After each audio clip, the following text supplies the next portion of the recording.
On the streets of Cologne, the empathy towards refugees and migrants is high. There are no threats. They have to flee Syria because, well, if they stay there, it is quite likely that they will die. So it is not like they really want to flee, but rather they need to. And there are no threats. They are normal people, just like everybody else. Germany got the same story. A lot of people have to leave Germany when the war started, and they also got Russia take a lot of people from Germany to give them a new life. It's the same. I think a very, very small percentage of refugees will be a threat, but I think also a very small percentage of citizens in a country are a threat as well. So, I mean, it won't make a big difference. It's easier for the media to say this is going to be a big threat because it takes the attention away from their own citizens who might be in trouble or breaking laws and things like this. It's so easy to blame refugees. The Alternative für Deutschland, AfD, also known in English as Alternative for Germany, a right-wing populist founded in 2013 with its ideology which includes nationalism, national conservatism, Euroscepticism and economic liberalism, seems to be concerned about the social threats the presence of the migrants could bring to the country. We take a trip to Frankfurt, this time to Frankfurter Allgemeine. We meet with Justus Bender, a journalist who was the first to deal with the AfD party. He has written a book titled, "What Does the AfD Want?"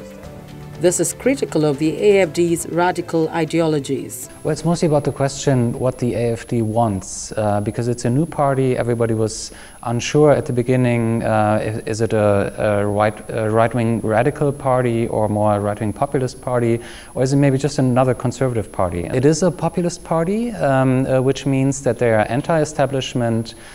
They sort of want to give the power, take the power from the establishment and give it back to the people, which means that the system of representative democracy we have here in Germany, where you have parliamentarians representing you inside the parliament, would be undermined because they would have polls and they would have the people ask directly what they want, and so they would undermine the representative system that is designed to minimize emotion and maximize rationality, and that is the problem you have when you have a populist system compared to a parliamentarian system.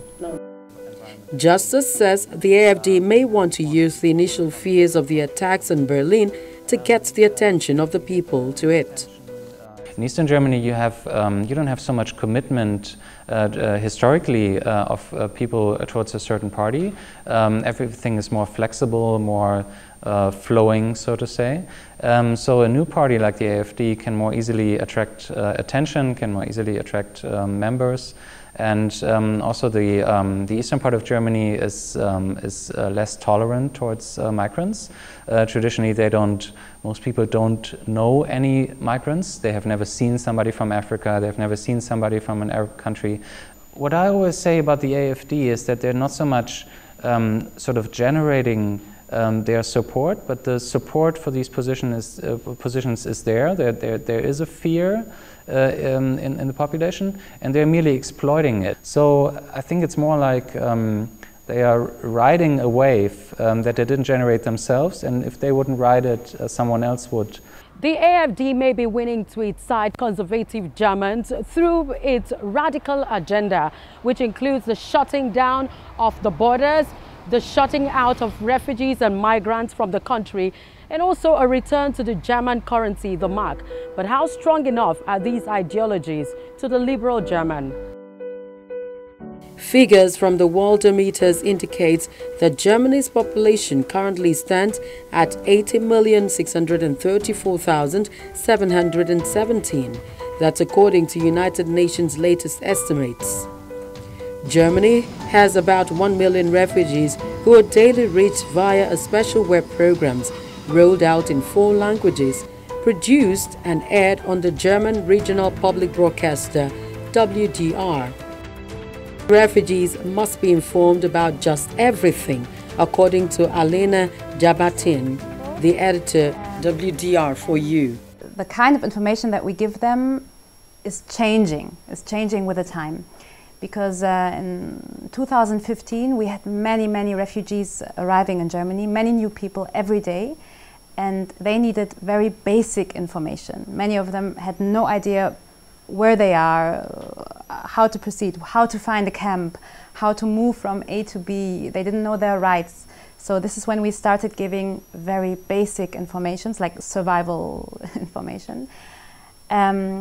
Now, with the time that the European borders are pretty much closed and we don't have so many new people coming, the kind of information have changed. So now people want to know how they could start working in Germany, how they could find a school for their kids, how they could maybe find a place at university, how to apply. So this is now, the quality of the information has changed. Alina is just 6 months on the refugee project. She's so passionate about her job and the well-being of the refugees and migrants. Perhaps it's because she has her mother's Palestinian blood flowing in her. I think it's also my personal experience. I've done a lot of refugee broadcasting. Also since 2015, I've been in camps, everything, and I've been in different European countries. The biggest problem for the people is a lack of information. It's really this not knowing, where am I, what can I do, what chances do I have, and it's very difficult for them to receive good, serious information. There is a lot of rumors also going on.